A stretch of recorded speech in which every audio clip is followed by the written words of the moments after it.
सूत जी कहते हैं, ऋषियों, तदनंतर स्वच्छ नीले कमल सा वस्त्र धारण किए द्वारपाल तार्क के सम्मुख उपस्थित हुआ। वह अपने हाथ से मुख को ढके हुए था। उसने घुटनों के बल पृथ्वी पर माथा टेककर सूर्य समूहों के से उद्दीप्त शरीर धारण करने वाले दैत्येश्वर तार्क से स्वल्प किंतु स्पष्ट शब्दों में निवेदन किया, प्रभो, कालनेमी देवताओं को बंदी बनाकर साथ लिए हुए द्वार पर खड़ा है। वो पूछ रहा है कि इन बंदियों को कहाँ रखा जाए। द्वारपाल के उस कथन को सुनकर दैत्यराज ने कहा, अरे, ये स्वेच्छानुसार कहीं भी स्थित रहें। इन्हें शीघ्र ही केवल बंधन मुक्त कर दिया जाए, क्योंकि अब तो तीनों भुवन मेरा ग्रह है, अर्थात पूरे विश्व पर मेरा ही अधिकार है। इस प्रकार बंधन मुक्त होने के पश्चात देवगण दुखी चित्त से जगत गुरु कमल जन्मा ब्रह्मा का दर्शन करने के लिए उनको शरण में गए। वहाँ पहुंचकर उन इंद्र आदि देवताओं ने पृथ्वी पर सिर टेककर ब्रह्मा को प्रणाम किया और उनसे अपनी करुण कहानी कह सुनाई। तत्पश्चात वे स्पष्ट अक्षरों एवं अर्थों से युक्त वचनों द्वारा ब्रह्म की स्तुति करने लगे। देवगण बोले, सत्वमूर्ते, आप ओंकार स्वरूप हैं। आप विश्व की रचना के लिए प्रकट सर्वप्रथम अंकुर हैं और इस अनंत भेदोवाय विश्व के आत्मा अर्थात मूल स्वरूप हैं। रुद्र मूर्ते, अंत में इस उत्पन्न हुए विश्व का संहार भी आप ही करते हैं। आपको नमस्कार है। आपका स्वरूप अचित्य है।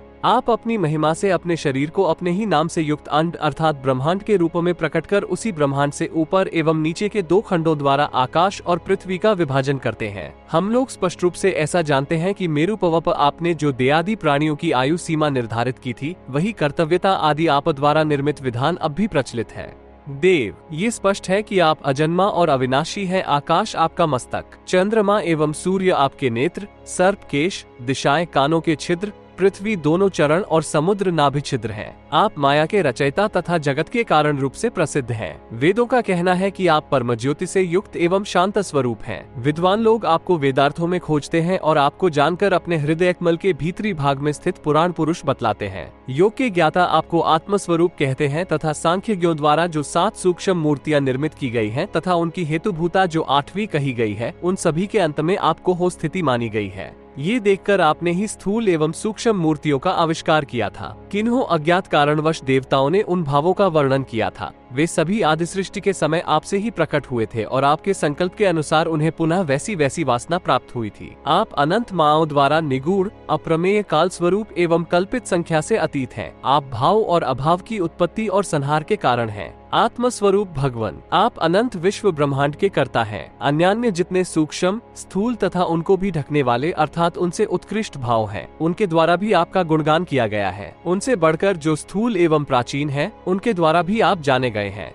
आप उन्नतिशीलों के भूत एवं भविष्य रूप हैं। आप प्रत्येक भाव में अनुप्रविष्ट होकर व्यक्त होते हैं और व्यक्ति भाव का निरसन कर उसमें अवस्थित रहते हैं। इस प्रकार अनंत मूर्ति धारण करने वाले देवाधिदेव, आप हम भक्तजनों के लिए शरणदाता, रक्षक और सहायक होइए। इस प्रकार देवगण अविकारी ब्रह्म की स्तुति करके मन में अभीष्ट प्रयोजन की सिद्धि के लिए प्रार्थना करते हुए खड़े रहे। देवताओं द्वारा इस प्रकार स्तुति किए जाने पर ब्रह्मा परम प्रसन्न हुए और अपने वरदायक बाएं हाथ से देवताओं को निर्देश करते हुए बोले। ब्रह्मा जी ने कहा, इंद्र, भूषणों से रहित तथा मलिन मुख एवं बालों से युक्त तुम्हारा शरीर पति विहीना स्त्री की तरह शोभा नहीं पा रहा है। हुताशन, धूम से रहित होने पर भी तुम्हारी शोभा नहीं हो रही है। ऐसा प्रतीत होता है मानो तुम चिरकाल से जलकर शांत हो गए हो और राख से ढक गए हो। यमराज, इस रोगी शरीर में तुम्हारी शोभा नहीं हो रही है। ऐसा ज्ञात होता है मानो तुम पग पग पर कठिनाई का अनुभव करते हुए कालदंड के सहारे चल रहे हो। राक्षसेंद्र निरीति, तुम राक्षसों के स्वामी होकर भी भयभीत की तरह क्यों बोल रहे हो? अरे शत्रु संहारक, तुम तो शत्रुओं द्वारा घायल किए हुए से दिख रहे हो। वरुण, तुम्हारा शरीर अग्नि से घिरे हुए की तरह अत्यंत शुष्क दिख रहा है। ऐसा लग रहा है मानो सर्पों ने तुम्हारे पाशमेन से खून उगल दिया है। वायुदेव, तुम हिजनों द्वारा पराजित हुए की तरह अचेत से दिख रहे हो। कुबेर, तुम अपने यक्षाधिपत्य को त्याग कर क्यों भयभीत हो रहे हो? रुद्रगण, तुम लोग तो त्रिशूलधारी थे, बताओ तो सही, तुम्हारे त्रिशूल को विशिष्ट क्षमता कहाँ चली गई? तुम लोगों के भी उस तेज को किसने नष्ट कर दिया? मधुसूदन,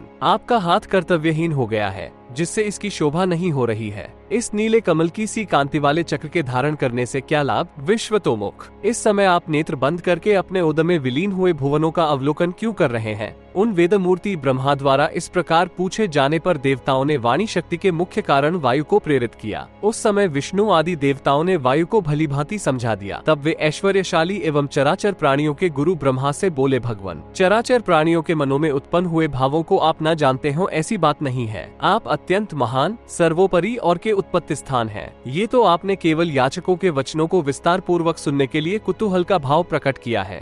अनंत, आप चराचर प्राणियों से युक्त विभिन्न गुण वाली विश्व सृष्टि करते हैं। यद्यपि ये संपूर्ण देवता और असुर आपकी दृष्टि में एक से हैं, क्योंकि आप ही सबको उत्पन्न करने वाले हैं। तथापि पिताक मन में भी पुत्रों के सगुण, निर्गुण एवं सबल निर्बल रूप पक्ष को लेकर अंतर रहता ही है। आपसे वरदान प्राप्त कर निर्भय हुआ वज्रांग का पुत्र महाबली धूर्त दैत्य तारक चराचर जगत का नाश करने के लिए क्या कर रहा है, यह आपको भली भांति विदित है। देव, क्या आपने जगत को स्थिति के लिए महान एवं अद्भुत चित्र विचित्र गुणों से युक्त, संतुष्ट करने वाले एवं वांछित अभिलाषाओं की पूर्ति करने वाले देवगणों की सृष्टि नहीं की थी? द्विजनायक, क्या आपके आदेशानुसार स्वर्गलोक सदा यज्ञभोजी देवताओं के अधिकार में नहीं रहता आया है, किंतु उस दैत्य ने विमान समूहों को छीनकर उसे महान मरुस्थल सा बना दिया है? 29-33 जिस हिमालय को समस्त पर्वतों का ब्रह्मा जी ने कहा, देवगण, दैत्यराज तारक सभी देवताओं एवं राक्षसों द्वारा अवध्य है, जो उसका वध कर सकता है, वो पुरुष अभी त्रिभुवन में उत्पन्न ही नहीं हुआ है। मैंने ही उस दैत्यराज को वरदान देकर त्रिलोकी को भस्म करने वाले उस तप से निवारण किया था। उस समय उस दैत्य ने 7 दिन के बालक द्वारा अपनी मृत्यु का वरदान मांगा था। वो 7 दिवसीय बालक जो शंकर जो से उत्पन्न होगा,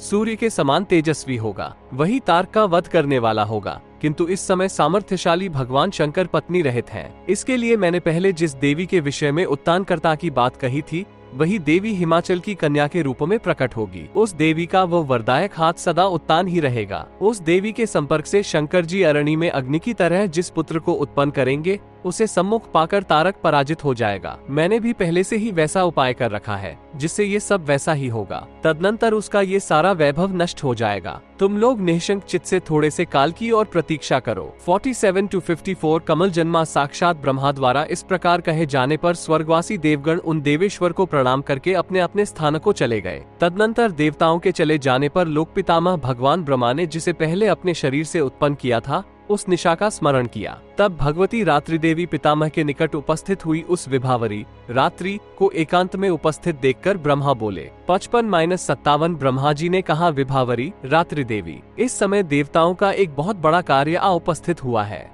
देवी, उसे तुम्हें अवश्य पूरा करना है। अब उस कार्य का निर्णय सुनो। दैत्यराज तारक देवताओं का कट्टर शत्रु है, वो अजेय है। उसका विनाश करने के लिए भगवान शंकर जिस पुत्र को उत्पन्न करेंगे, वही उस तारक का वध करने वाला होगा। उधर शंकर जी की पत्नी जो दक्षपुत्री सती थी, वो देवी किसी कारणवश कुपित होकर शरीर को भस्म कर चुकी है। वही लोकसुंदरी देवी हिमाचल की कन्या के रूप में प्रकट होगी। भगवान शंकर उसके वियोग से तीनों लोकों को शून्य समझकर हिमाचल की सिद्धों द्वारा सेवित कंदरा में तपस्या कर रहे हैं। वे उस देवी के जन्म की प्रतीक्षा करते हुए वहाँ कुछ काल तक निवास करेंगे। उत्कृष्ट तप करने वाले उन दोनों शिव पार्वती से जो महाबली पुत्र उत्पन्न होगा, वही तारक दैत्य का विनाशक होगा शुभान्य। वो सुंदरी देवी जन्म लेने के पश्चात थोड़ा होश संभालने पर जब विरह से उत्कंठित होकर गाढ़ रूप से शंकर जी के समागम की लालसा से युक्त हो जाएगी, तब उन दोनों घोर तपस्वियों का संयोग होगा। उस समय उन दोनों में थोड़ा वाक कलह भी हो जाएगा, जिससे तारक के विनाश के प्रति पुनः संशय दिखाई पड़ने लगेगा। अतः उन दोनों के संयुक्त होने पर सुरत की आसक्ति के अवसर पर तुम्हें जैसा विघ्न उपस्थित करना होगा, उसे भी सुन लो। तत्पश्चात जिसकी दीवारें प्रभापूर्ण सर्पों की मणिरूपी दीपकों उद्भाषित हो रही थी, ऐसे भवन में शैया बिछी थी, जिस पर चांदनी की राशि जैसी उज्जवल चादर बिछी थी। नाना प्रकार के रत्न की कांति से सुशोभित होने के कारण वह इंद्रधनुष की विडंबना कर रही थी। उसमें रत्न निर्मित क्षुद्र घंटिकाएं तथा मोतियों की लंबी लंबी झालरें लटक रही थे और उसका ऊपरी भाग हिलते हुए कमनीय वतन से आच्छादित था। ऐसी शैया पर से चलते हुए भगवान शंकर